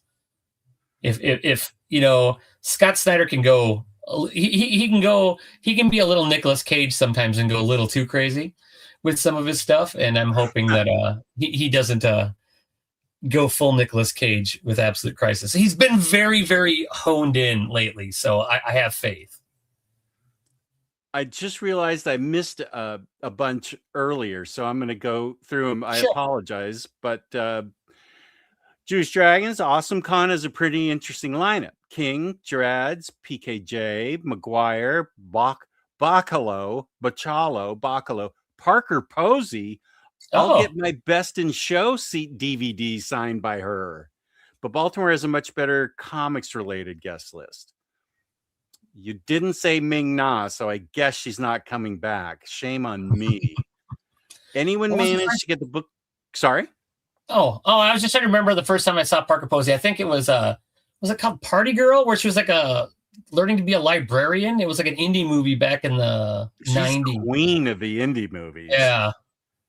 Yeah. Yeah, that sounds right. But Best in Show is the one She's great. My wife and I love in that. Yeah. But Slaughter Deluxe Edition in the UK, it's gone. Carl's up for another hot singles episode. Good. Berserker was good from Boom. They wrote a prose novel too that was intense. I did like Berserker. In fact, one time, must have been a little over a year ago, Amazon had one of those like buy two get one or something deals, and I got the slipcase for Berserk. I have the whole series in floppies too, but the slipcase, I wasn't going to get the slipcase because the only ones from Boom I get the slipcases for are the Something Is Killing the Children ones. But it was the slipcase on Amazon was actually cheaper than the one without the slipcase, so I got the slipcase. Just keep Dracula for the Gene Palmer art. Maybe. Marvel has so much stuff that I want that they've never printed. Oh yeah, Rucka Wolverine. Yeah. Dracula is so good. Colin's art is so perfect for that book. Skinbreaker is a basic story with beautiful art. I'd buy a deluxe for the art alone. Okay, the story is fine, but you're here for the art. I don't really, shockingly, I buy my books for the story, and it's a bonus if they have good art. I'm not a big fan of buying books that just I can look through for art. Peace and love to you guys. I'm glad you're enjoying it. I hope you continue to enjoy it. But now think about it though. It weighs in both ways. What if Tom King did his own art for Supergirl Woman of Tomorrow? Okay, well, that's fair. Would that have been an enjoyable story with stick people? Chocolate and peanut butter mixing together. That's great art, great writer for me. I know. So, they make Treasury size bag and boards. Okay, I have a few of the artist proof editions for Remender comics. They're at size of the original artboards. I laid them on top of the deluxe books. Artist proof. Wow. eBay sellers, bag and board treasury editions. Okay. Okay, good. I'm going to look for you. Jess doesn't know shit about Ditko. I know what you look like by that avatar. I feel like Ron Glass died a couple years ago. Barney Miller was epic. I remember watching that with my parents. Oh yeah, that was on because when we were kids, we didn't have cable. We lived like in there was like 54 houses in a development about a mile outside of town. So, and back then it was too hard to get cable out there, even though now it's part of, because I grew up in Fargo-Moorhead in northern Minnesota. Oh, so yeah, like the movie Fargo, oofda, nobody talks like that in Minnesota except small, very northern towns, and it's always older people. But yeah, no. So I grew up on all those old like sitcoms like Barney Miller and stuff like that because that's what was on after school. We'd watch like Three's Company, Barney Miller, Soap. What was the one? Soap. Oh, Soap. Yeah, that was funny. Mm-hmm. The book wasn't Spider-Verse, James. I feel like it's a book that came out this year. So January, February, maybe. And it's still, I almost can remember it. I feel was it that the event from last year, the Spider-Geddon one? Yeah. There's been a few different, they've done the Spider-Verse a lot of times now, but I think it's the original Spider-Verse one that's getting reprinted. But it's something that's still in print. Was it a Bendis book? I'm getting there. It wasn't New Avengers. Was it his Guardians of the... I feel like it was a Bendis book that got reprinted, even though it's already in print. Oh, Sazmurf has really liked the first 2 issues of Thundar the Barbarian by Dynamite. I've heard really good things about that one, and I've been tempted to read it because they said that it's for the people who are fans of the old animated series, but it's grown up with the people that enjoyed it, so it's not quite as kiddie as the original animated series was. Here's a question for you, Bat Cato. Have you read The Deviant by Tiny Onion? I adore The Deviant. It is dark, creepy, and it is so fun. I have the first 2 trades, but I haven't read it yet. Well, that's the whole series then, if you have the 2 trades. Oh, okay. Good. Jess, have you seen the Mad DC figures? I saw them at a shop, and it's basically Alfred E. Newman as the main DC heroes. Wonder Woman was disturbing and kind of funny. Those figures sound awesome. I did order the Marvel versus the Marvel, the DC Mad issue that's going to be coming out. It was on FOC this week, I believe. So I ordered that because I can't not get that because that'll be a lot of fun. Even though DC is the publisher of Mad Magazine now. Yeah. But it's going to be a whole issue of just DC related stuff. That's cool. Young Justice is great. Any DC fan would love at least season 1 and 2. I don't know if I have Young Justice, but it's certainly been recommended to me. Yes, the show is also great. There is also, the Hawkman was good. I liked his Jeff. I like Jeff Johns' Hawkman. Well, I didn't particularly care for the Omni. I sold that thing because it was such a mousetrap. I know it's been reissued now and it's better. I bought the complete collections. There's 2 of those. I was tempted, but I didn't get it because I have so many Jeff Johns Omnis. And I think I read the Aquaman one in one sitting. It was just... You did? Oh, yeah. I remember collecting that New 52 one. That one, it's a real fast read. And I mean, he was just... The amount of content he was spewing out around those few years was just crazy for DC. You have to depiles, get off the internet and start reading. Yeah. Okay, well, I'm on the internet right now, so yeah, I also have bad piles, TBR piles. Safar? No, I did not. I did not get the Deathstroke New 52 Omni either, and there's a reason for that. Peace and love to those of you who like it, but no. Yeah, no. I would advise you away from that. Kane just collects books that she wants to read. I'm not a completionist when it comes to books. You also keep up with your backlogs amazingly well. That I've used that in reviews before from my on my channel. Okay, Lars and Super Laugh Hard are talking about 2000 AD. Jewish Dragons, little on the fence about Catwoman N52. Like EM March quite a bit. Oh, but not much of a Judd Winnick fan. That's actually the part in the beginning that's good. And it ends with the 2 trades by Valentine where Catwoman has become the head of the current like Falcone type gang in Gotham. She's in charge.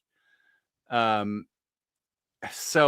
it's a pretty thin amount that starts it off well, and it sounds like since you don't like him, it sounds like you're only going to enjoy the last 2 trades, which I'll be happy to send you, and you stay away from the Omni. I honestly don't think you're going to dig it then. Even if you love Judd Winnick, you wouldn't dig it. It's a bit of an Oreo cookie with the filling being Drek, as AS likes to say. I might be interested because within a month or so, we should be getting another dump of like all the DC upcoming stuff. And I'm hoping we get some of the Rom V stuff because I would like to see Rom V Catwoman Omni and the Rom V Detective Comics Omni get announced finally. So we know that at least the detective one's coming, but Rom V's run on Catwoman is really good too. I haven't read that yet. I'm way behind, and I love Catwoman, but I just haven't caught up. Yarna asking if Jewish Dragons read Winnick's Green Arrow. I will also ask, have you read Winnick's Under the Red Hood, which I don't. It's Under the Red Hood Deluxe, and it's got Judd Winnick's follow-up to Red Hood, like how he how it all happened that he became who he is. I really liked Winnick's part in Under the Red Hood.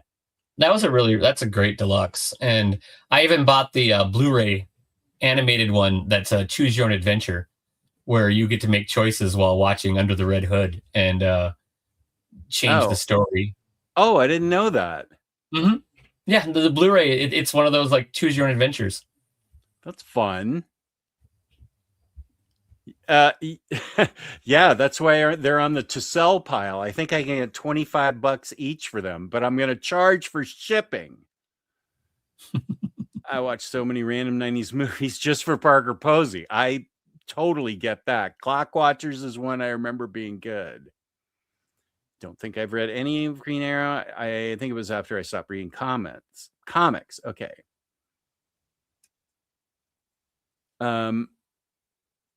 So wait a sec. Original Spider-Verse was an OHC, yeah, and insanely mapped. I still have that because I spent so much time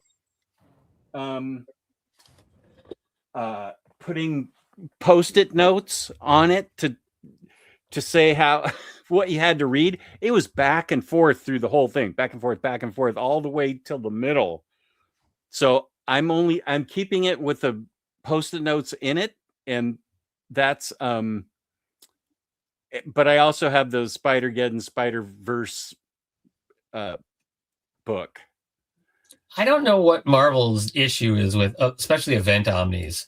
I saw that they're reprinting King in Black, and I enjoyed King in Black, but yeah, that was one of the 5 that they announced, that Omar announced that the reprinting is the King in Black Omni, which I'm surprised because that must have just went out of print. But I don't think it's out of print. I think it's still in print. Well, you could probably still buy it in some places, but it was one of the 5 that he announced in his reprint video. Oh, okay, I didn't know that. And that one is mapped so stupid that I didn't get it, and I'm glad. I mean, I have King in Black's in the Kate's Omni anyway, but it has the 5-issue miniseries, and then it has all the tie-ins in alphabetical order after. Okay, I don't even know this book. What's if you have Venom, you have the Kate's Venom. You have the. Do you need Absolute Carnage, or is Absolute Carnage also covered in Venom? Absolute Carnage is in the Kate's Omni. Venom. Yeah. Kate's Venom Omni. Okay, so you don't need Absolute Carnage. You don't need King in Black. King in Black. On the Bozo site, it's still for sale. It's not half off, but it's still for 21% off. So, okay, see, that doesn't make sense to me.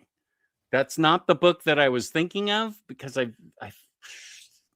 it's some book that's still in print, and I just can't think of what it is. Because I could be pulling what DC does, where like you'll be watching solicits and they'll be like, oh, and in the solicits, the Loeb Sal Batman is on solicits. Well, that never went out of print. Well, it probably did for like 3 days, and then they put it back in.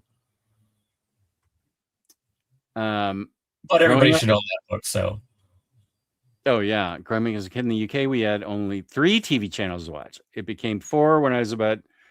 Okay, you're talking about my life growing up.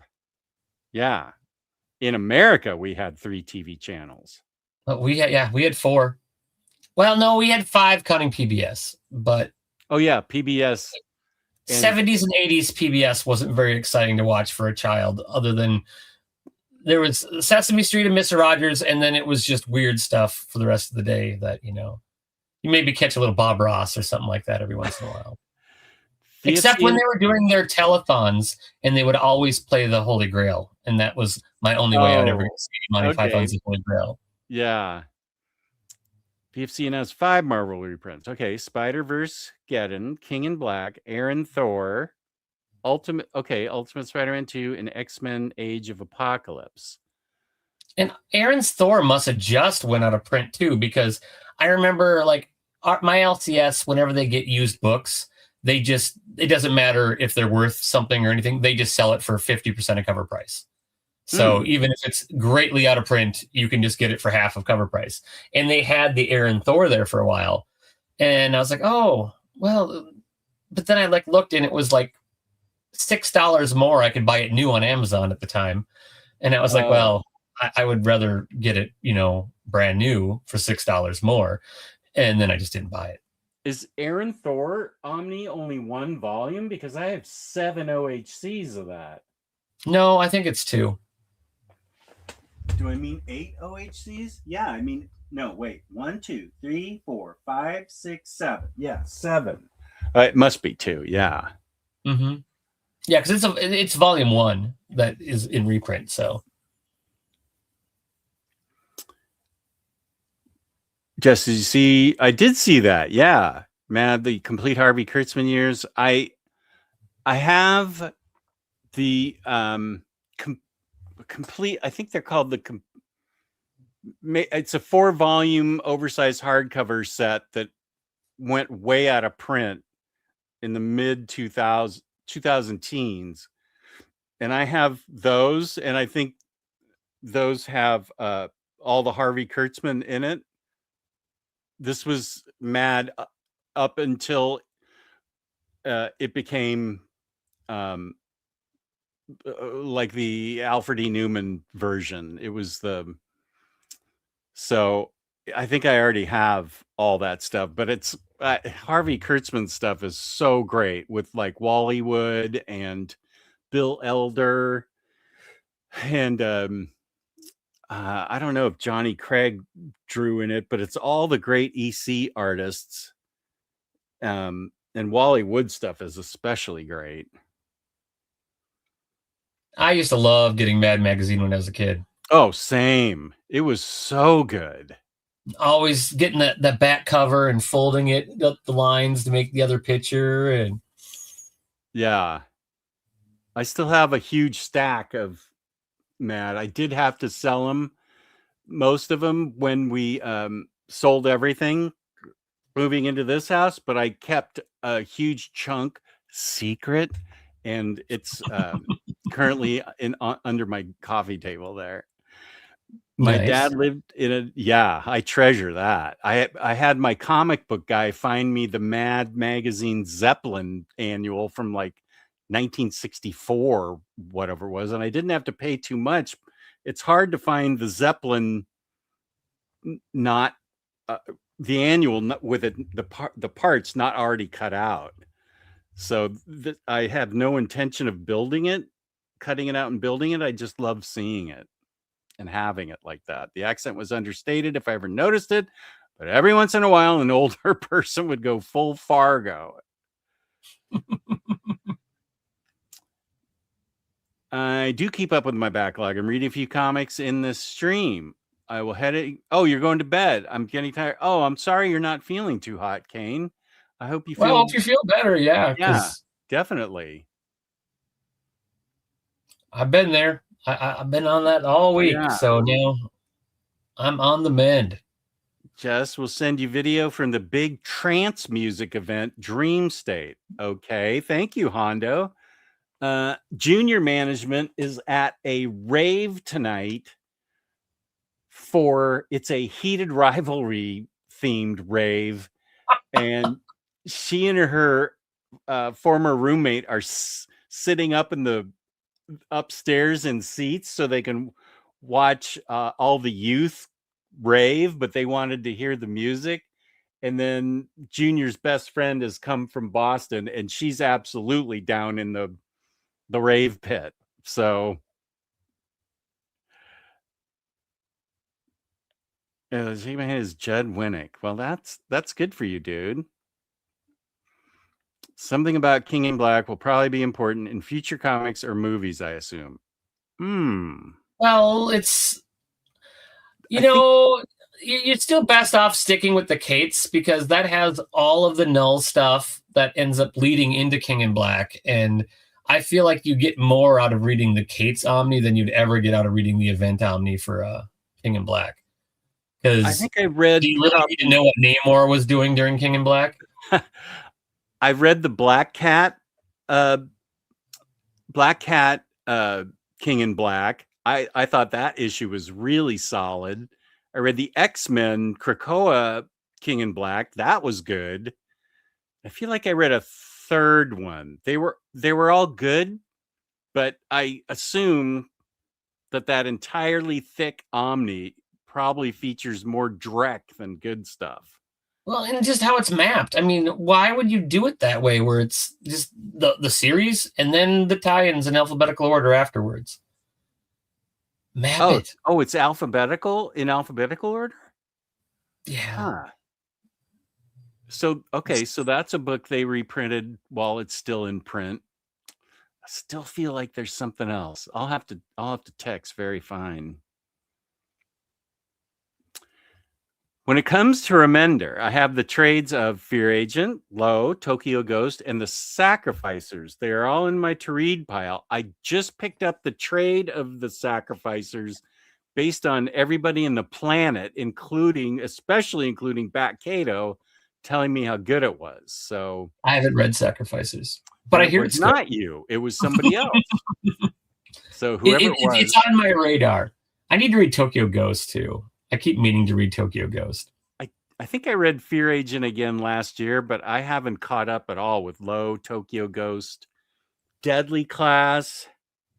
I think I've caught up on everything. Oh, and From Here to Eternity, I never finished because it took so long to complete. But the artwork is stellar, but the story is good too. Yeah, on my on deck right now, I've got Ascender, Descender, and Ascender.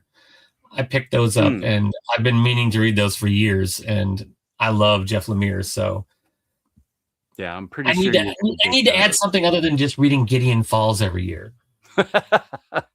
I can recommend a ton of good Jeff Lemire. I still need to read his Animal Man. I've had that Omni for a long time, and I really need to read that. You've read his Colonel Weird that universe? No, I haven't read the Colonel Weird stuff, and I have not. I've read some Black Hammer. That's but I read like May's book. Oh yeah, May's book. Is it Primordial? Is that the one with Primordial? Yeah, that was really good. Little Monsters was really good. I like that. Underwater Welder was really good. Yeah.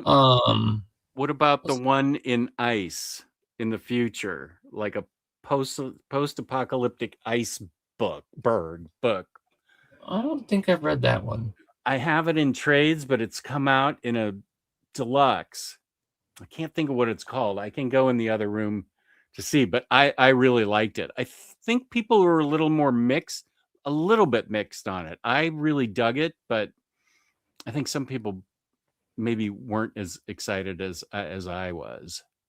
Yeah, and I need to read Sweet Tooth because I want to watch the show, but I always like to read the comic before watching the show if it's based on a comic. So like I read a bunch of like Revival before Revival came out, so I could watch. I love that. Yeah, because that's why I ended up reading Sex Criminals, since that's now being made. And yeah, okay. And then Zerdowski's Stillwater is also being made right now as we speak. So wow, that's a good Boom book.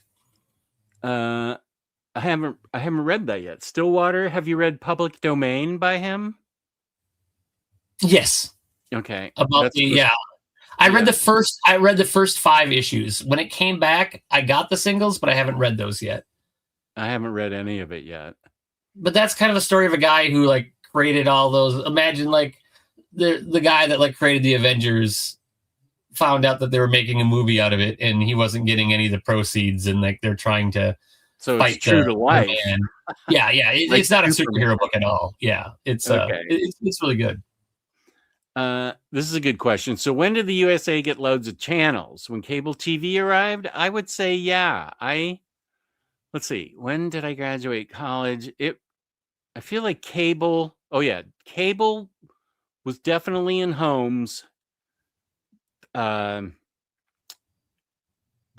there still wasn't much to watch, even though we got cable. Like there was Showtime, Home Box Office, Showtime, HBO, Cinemax, Skinemax, the movie channel. Which was that? The movie channel. That was the other. The 4 big channels. The big movie channels. The movie channel, Showtime, Cinemax, and HBO. Oh, I didn't know about the movie channel. And so HBO and Cinemax are owned by the same company, and Showtime and the movie channel are owned by the same company. So like movies would go to one or the other that they would get, and then eventually the other one would get it. And we'd always call Cinemax Skinemax because on Friday and Saturday nights after about 10 o'clock, it got a lot more not PG-13.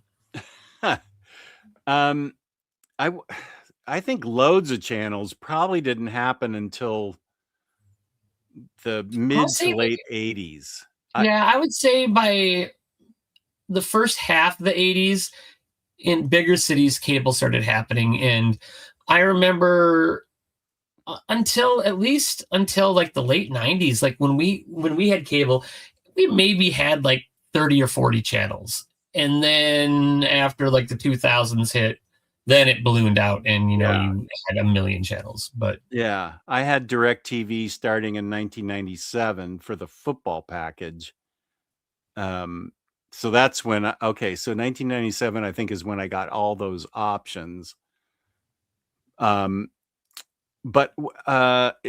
in where I grew up in the Monterey Bay area in California, we didn't have MTV until like late 82, 1983. And I know in 81 it was already in other places in California. And that's back when it was actual music videos. And it was, you could just sit in front because you hadn't seen anything like music videos before. And I would just sit in front of the TV just like this for 6 hours watching various music videos. It was amazing, but I don't think. Well, there's barely a television show on MTV. You'd have like a half-hour MTV News every day, and there was a handful of game shows like Remote Control and stuff with. Those weren't there yet. It was just music videos. Oh yeah, in the very, very, very beginning. Yeah, no, it was just 24 hours of music videos. But I remember when we first got cable, I remember that's when I had an operation on my feet where I have really bad flat feet where they were continuing to collapse. So the summer between 7th and 8th grade, they cut bone out of both of my hips and fused in them the bones into my feet to give me. I still, like, when I walk, when I'm barefoot, you see my whole foot in the when it's wet, like normally, like you have like the curve, You don't have a heel imprint first? But so for almost 3 months, I couldn't put weight on my feet. And I remember when I first came home from the hospital, I just would leave it on MTV and just listen to MTV and take painkillers all day. Nice. And what a great life. 7th and 8th grade, you didn't have a care in the world, and just listen to MTV. And I remember it was right when Never Tear Us Apart came up by INXS, and I swear they played it every 45 minutes. So that video is forever ingrained in my brain. But I was a big INXS fan back in the day, so. I was too. I loved that group. Oh yeah, Listen Like Thieves and Kick were such good albums. I don't know if this is a serious question. Do you own the 3 Books of Magic Omnis? I have volume 1, and I have not read it. And that's one of the ones that I got a little excited about Sandman stuff and because I have that and I have the Dead Boy Detectives on me, and I haven't read that yet either. And I'm hoping, I remember someone was selling the Books of Magic ones, and I was going to pick up the other 2, but I'm like, no, maybe I'll just finish those digitally if I get to them. I mean, I have all 3, and the first book and a half were good. And then I think even though I have the 3rd volume for some reason, it tails off. Yeah. And I have heard that the first one is the best one to have. So, after Matt, Harvey Kurtzman self-published the magazine Humbug, I have that collection, and later did Little Annie Fanny. I forgot about that. That was okay. Wait, who? Okay, yeah, that was. But Harvey Kurtzman, he wrote that. But was that Will Elder that drew that? I don't think it was Wally Wood. Who drew Little Annie Fanny?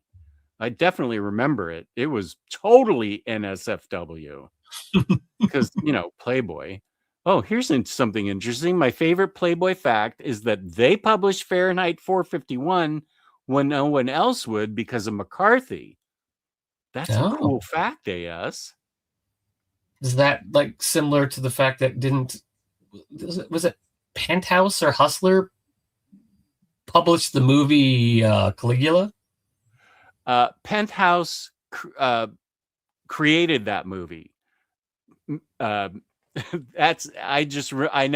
never seen it, but I remember.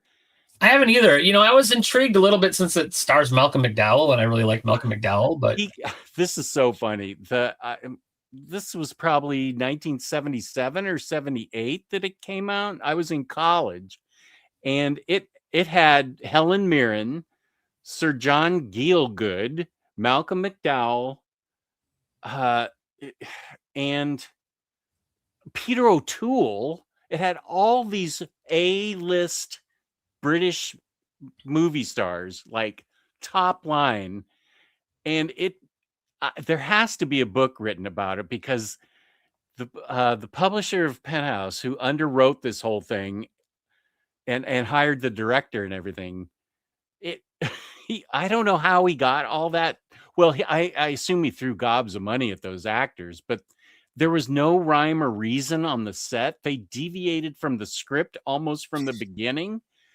And it became the Penthouse guys started sticking in his favorite girls from his magazine into into the movie, completely undermining any real any kind of realistic desire to make a proper movie of it. And I don't even think it made its money back at the movie theater. I can guarantee you it didn't make its money back at the theater, because that thing came and went, and I never saw it. And I was a young man at the time. I would have loved to have seen a disaster like that.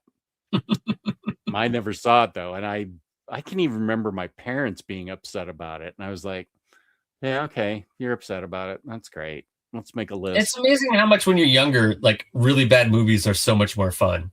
You know, we used to watch Attack of the Killer Tomatoes all the time. Oh yeah. I mean, it's a ridiculous. I probably would have a hard time getting through it now, but I mean, does have early George Clooney.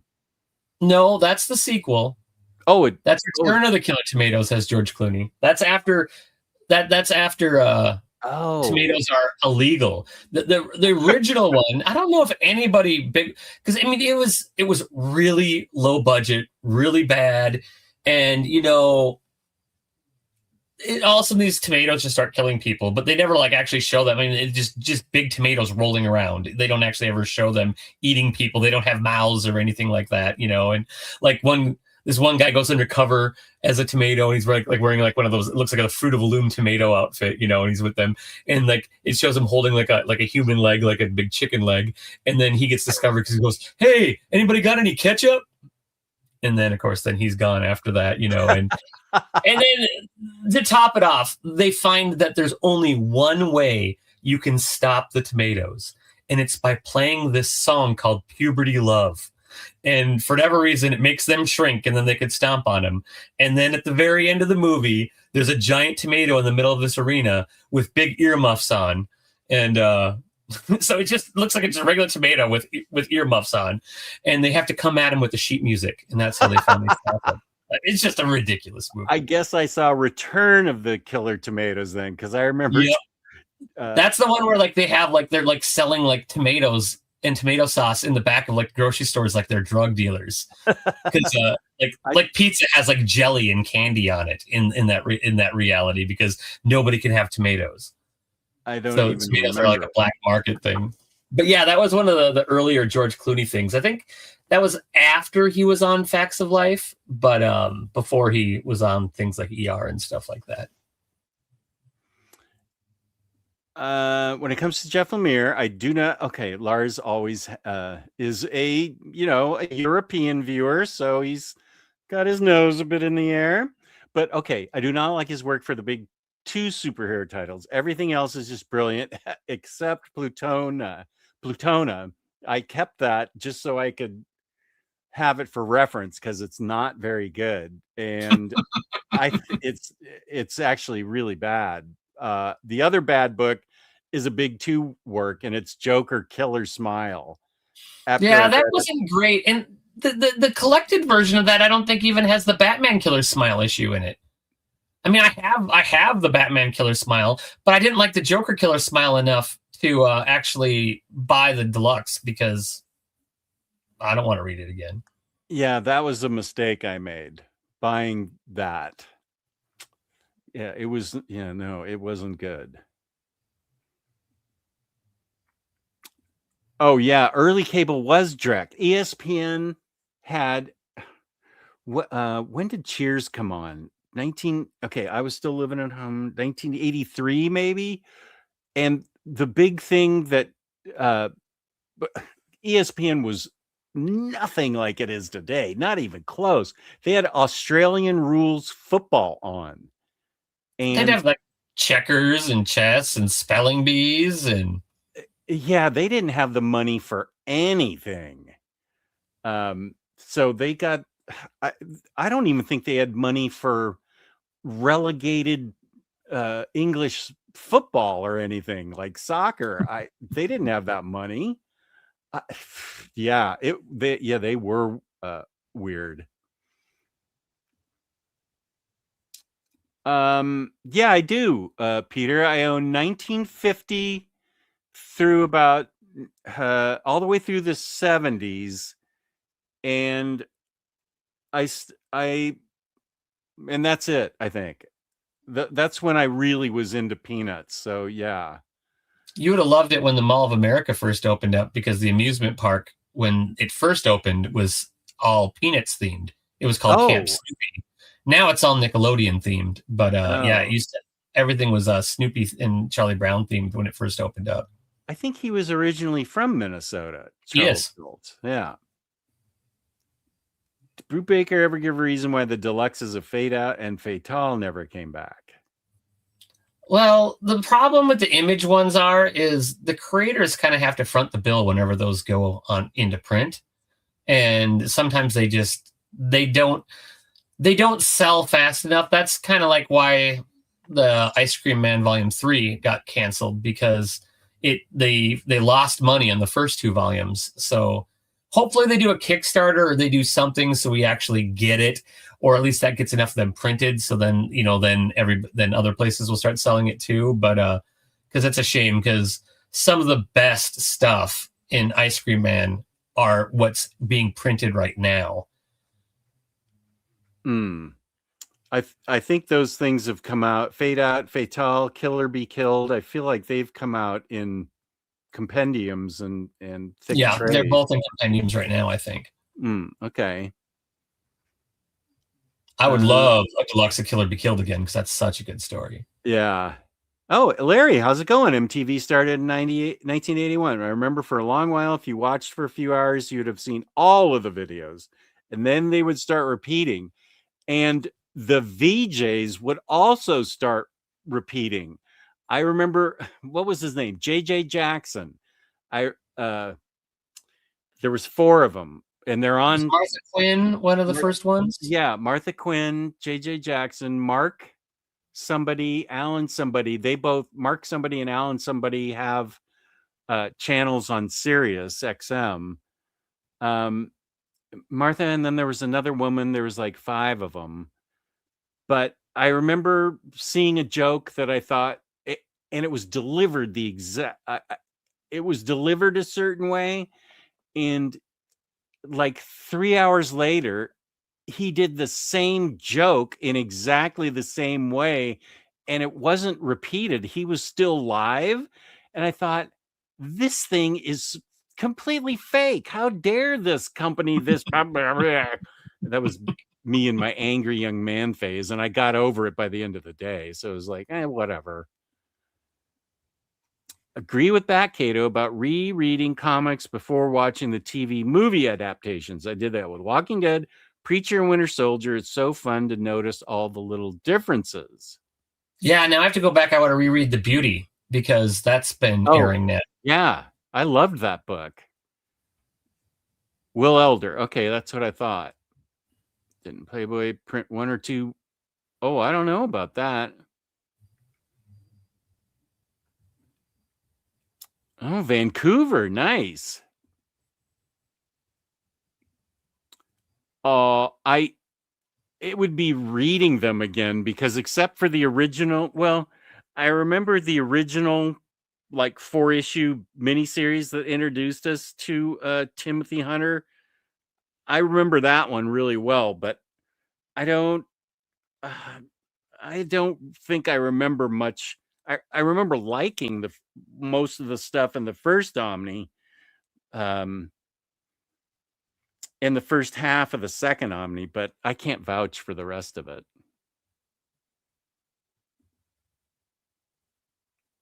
Attack of the Killer Donuts? Seriously? Well, they have Attack of the Killer everything now. Oh, they do? Oh, they even have like, what was it? Bad CG something. Oh, it was like Bad CG Gator or something. And it's just a movie with a ridiculously bad CG Gator. And that's the whole shtick for it. Oh, here's Razor. Plutona has a 3.5 star rating on Goodreads. Is it really that bad? Yeah, that's Kristen and I, Omnicat, she and I both agree. And she has a tattoo from Essex County on her. She loves Jeff Lemire more than Jeff Lemire loves Jeff Lemire. I mean, she loves, and she and I both do not like Plutona, and we kept it just for reference. So that's what I can tell you. I didn't dig it, and neither did Kristen. I know to stay away from that one now. This movie, yeah, for obvious reasons, didn't come out in New Zealand. Okay, Killer Donuts. You're welcome. Australian football rules, NFL. Oh, yeah, but this is also 45 years ago. I was in love with Martha Quinn back in the day. Yeah. I was reading comics, but now I'm here. Al Ewing's Thor is still going strong. That's good. I have to actually give like a 2-minute warning, which I am completely keeping true to because I have to go to the restroom. So we're going to talk. I think it's just Plutona. It's not. Is it Plutonia? I thought it was just Plutona. Okay, dude, you're on your own. But we can talk about instocktrades.com, where you can get your collected editions up to 30 to 60% off, depending on where you find it on the site. They always have red tag sales and all kinds of other sales going. Don't forget your 2% loyalty discount. At the end of every month, on the last Monday of every month, we give away a free $50 gift card courtesy of instocktrades.com. $50 or more in an order gets you free shipping in the United States, fabulous customer service, fabulous packaging. That's instocktrades.com. Yeah.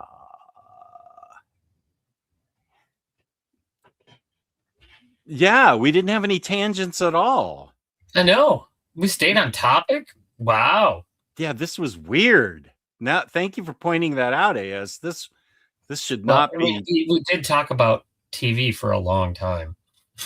Oh yeah, Barney Miller and MTV and stuff. Cable and so Cable, yeah. So we did digress a little bit, AS, but not too much. Got Razor to read Plutona. So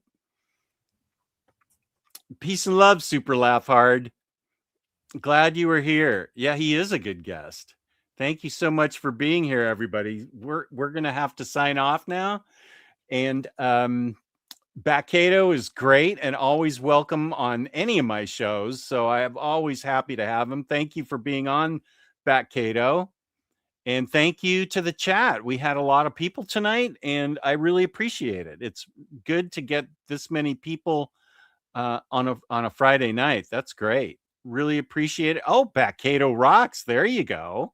Nice.